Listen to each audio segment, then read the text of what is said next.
ওনার নাম হলো 108 শ্রীল বিনোদ বাবাজি মহারাজ। তো তিনি তাকে প্রশ্ন করেছিলেন, ভাগবত মহারাজজি, তিনি একজন মহান মহারাজ, প্রশ্ন করেছিলেন, বাবাজি এই যে আমরা ভগবানকে নিয়ে এত ভাবছি, তাকে ডাকতে হবে, তার ভজন সাধন করতে হবে, এ তো প্রকৃত অর্থে একটু বলবেন আসলে ভজনটা কি? আমরা তো এই ভজন নিয়েই মানে আমাদের ভেতরে অনেক গণ্ডগোল। অনেকে বলে ভজনটা কঠিন জিনিস, আমাদের দ্বারা সম্ভব নয়, আমরা সংসারী জীব, হ্যাঁ আমরা এখন এই সময়ে পারবো না। আসলে ভজনটা কি? বাবাজি বিনোদ বাবাজি উত্তর করে বলেছিলেন, ভজনটা কি জানো? জগতের বুকে আমরা এসেছি, এই জগতের বুকে আমরা এসে পড়েছি, আর আসবার পরে আমরা বড় ভুল করেছি। ভুলটা কি? ভালো করে কথাটা শুনবেন মা। ভুলটা কি না, যারা আমার আপন নয় তাদেরকে করেছি চির আপন, আর যিনি আমার চিরকালের আপন তাকে আমি করেছি পর। এই যে ভুল, এই ভুল না, যারা আমার আপন নয় তাদেরকে করেছি আপন, আর যিনি আমার চিরকালের আপন তাকে করেছি পর। এই ভুলটা যেদিন সংশোধন করতে পারবো সেই দিনই আমাদের জীবনে ভজনটা হবে।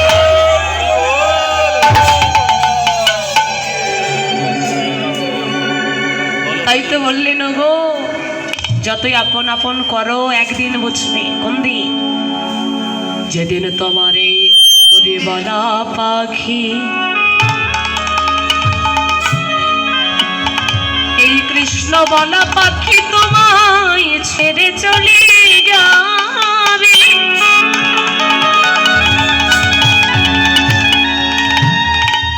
তোমার যারা আপন সাথী ছিল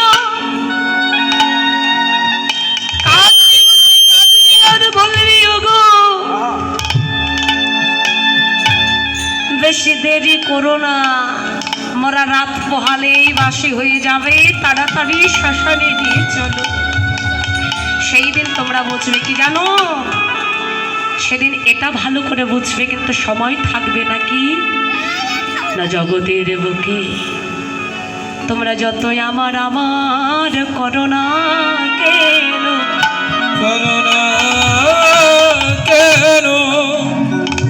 এই যে যতই আমার আমার করো, এই জগতে হরিবি না।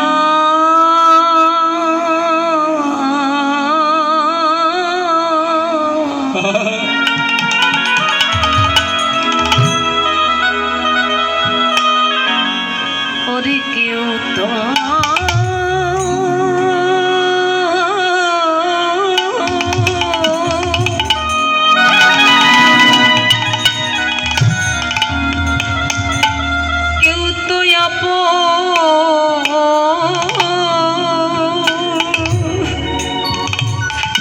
আপন নয় রে,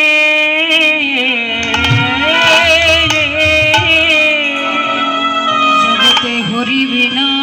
তাই গৌর হরি ভাই হরি,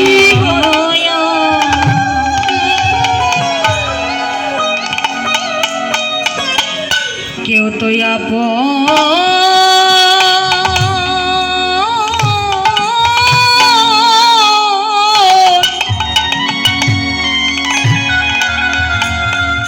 আপনি নয় রে,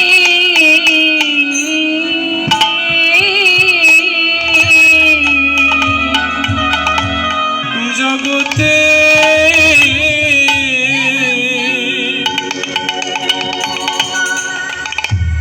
জগতে হরিবি না,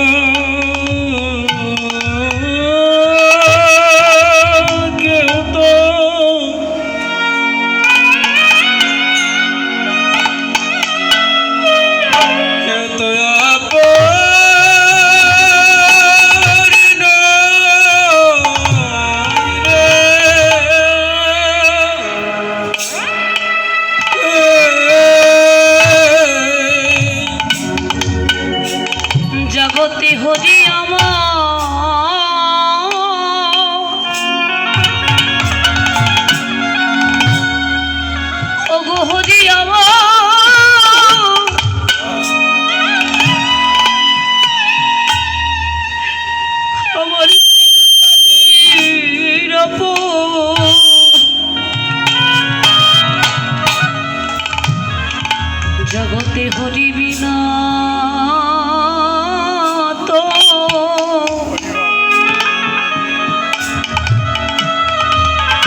জগতে হরি আমার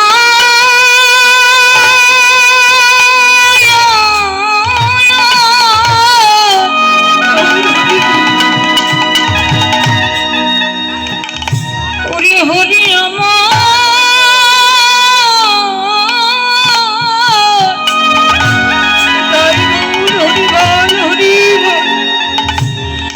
হরি আমার আপন।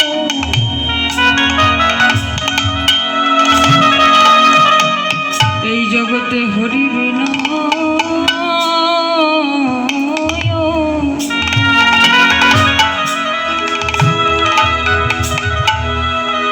আপন কেহ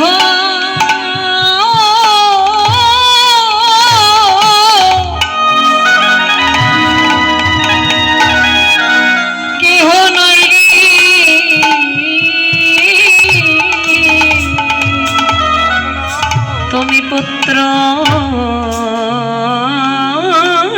বলো